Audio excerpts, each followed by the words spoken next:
Hey everyone, and welcome back. Today we're going to be taking a deep dive into deep research, this new AI agent from OpenAI. Have you heard about this? Yeah, it's really been making some waves. So basically, it's like having your own personal research assistant that can comb through tons of information online. That's right, except it can do it way faster than any human possibly could. Like, think about those late nights spent researching for a presentation or a paper. Deep research can potentially do all of that in a fraction of the time. Okay, but hold on, I was going to ask, what makes deep research different from just, doing a Google search or asking ChatGPT a question? Well, deep research goes a lot deeper than a simple search. It doesn't just find information, it actually analyzes it. Analyzes it. Yeah, it can interpret data, synthesize findings from a whole bunch of sources. It can look at articles, PDFs, images, even stuff on social media. Wow, that is impressive. But I've got to admit, part of me is still a little skeptical. How can we be sure that the information deep research is pulling is accurate and reliable? Well, that's one of the things that sets deep research apart. It provides complete transparency with every report. Transparent. Yeah, so you get full citations for every piece of information. You can actually see where deep research got its information from and trace it back to the original source. You don't get that with a quick Google search. Okay, that makes a lot more sense. Now, I'm starting to see how this could be a real game changer. But I've got to ask, how is this thing actually built? What's going on under the hood? So deep research is powered by a new version of OpenAI's language model, but they've specifically optimized it for web browsing and data analysis. It's trained using a technique called reinforcement learning. Reinforcement learning. Remind me how that works. So basically, it's kind of like training a dog, right? You give it a task, and it tries different things until it figures out the right way to do it. And every time it gets closer to the right answer, it gets a little reward.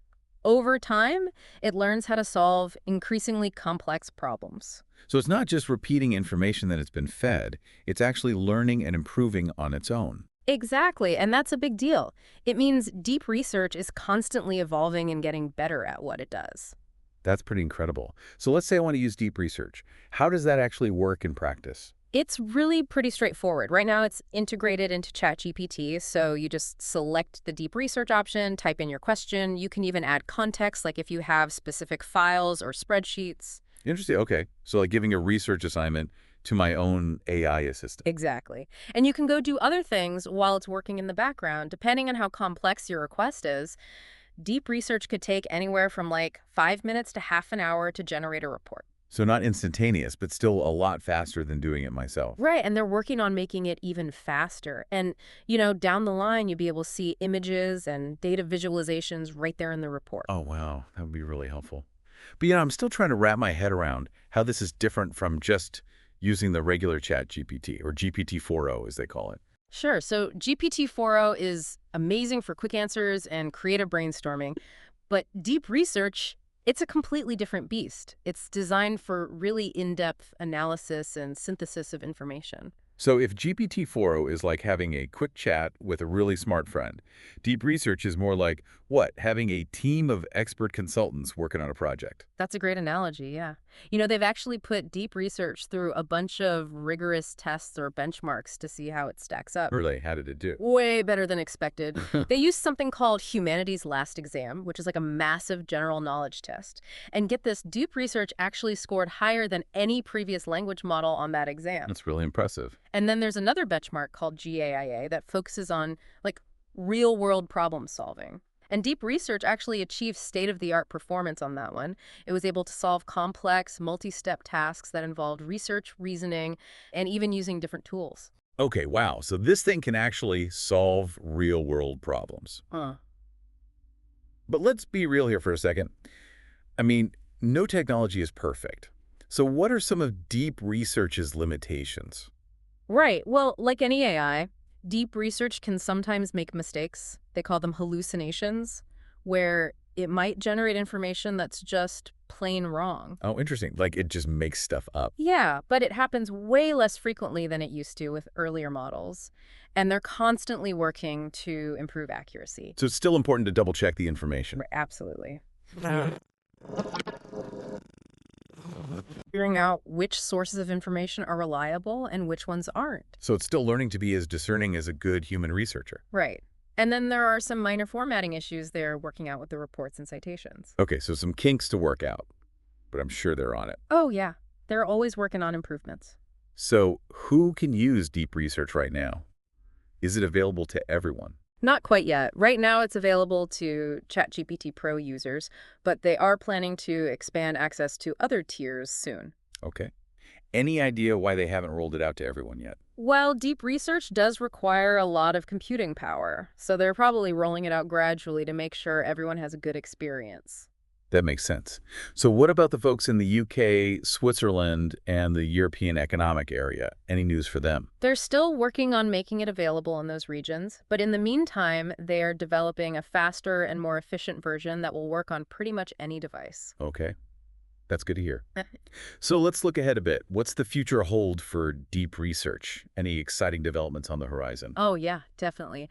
For starters, they are planning to release deep research on both mobile and desktop apps very soon. Okay, so that'll make it a lot more accessible. What else? Well, they are also looking at ways to connect deep research to specialized data sources like subscription-based Oh, databases. wow, that would be huge. Yeah, and maybe even your company's internal knowledge bases. Yeah, that would be game-changing for a lot of businesses and researchers. Absolutely. And one of the most exciting things they're working on is integrating deep research with another OpenAI tool called Operator. Operator, what is that? So Operator is an AI agent that can actually take actions in the real world, like booking a flight or placing an order online. Imagine combining that with deep research's ability to research and analyze information. Okay, my mind is officially blown. So it's like deep research could tell me what to do, an operator could actually do it for me. Exactly. It's a glimpse into a future where AI can really start to handle all sorts of complex tasks that we do on a daily basis. So let me just recap here for a second. Deep research is like having a superpowered research team that can sift through massive amounts of information, synthesize findings, and even generate reports, all while showing its work. Right. And it has the potential to revolutionize the way we approach knowledge work in countless industries, from finance and science to education, and even our daily decision making. But we need to be mindful of its limitations, like its potential for hallucinations and difficulty discerning reliable information. And remember, access is still limited for now, but they're working on expanding availability and developing faster, more cost-effective versions so that everyone can benefit from this groundbreaking tool. The future of deep research is really exciting, with mobile and desktop apps coming soon, the integration with specialized data sources, and potentially even with Operator for an even more, well, let's say, agentic experience. Yeah, it really is an incredible time to be following all of this. It's rapidly evolving. All right, so for our listeners who are just as fascinated by all of this as we are, we want to leave you with something to think about. If AI can already conduct research at this level, what does that mean for the future of human ingenuity and innovation? Will we become complacent, relying too heavily on AI? Or will it spark a new renaissance of human creativity? It's a question worth pondering. You know, one of the things that really strikes me about all this is the potential impact on education.